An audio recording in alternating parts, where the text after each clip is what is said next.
अखिल भारतीय सरपंच प्रतिष्ठेचा त्या ठिकाणी साहेबांना जाहीर पाठिंबा आहे, त्यांचंही मी त्या ठिकाणी अभिनंदन करतो आणि त्यांनाही त्या ठिकाणी साहेबांचा सत्कार करायचा आहे, त्यांनी करावं अशी मी त्यांना विनंती करतो.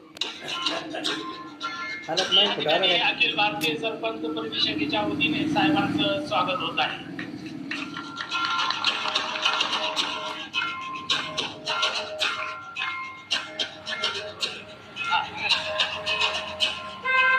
संघटनेचं पत्र त्या ठिकाणी साहेबांना दिले जात आहे. आदरणीय भुजबळ साहेब या ठिकाणी आपलं मनोगत व्यक्त करतील अशी मी त्यांना विनंती करतो. माझ्या बांधवांनो, भगिनी आणि माता, आता जे आहे अखिल भारतीय सरपंच महासंघ राष्ट्रीय याचं पाठिंब्याचं पत्र आलेलं आहे. मी या सर्व सरपंच बांधवांचं जे आहे मनापासून स्वागत करतो.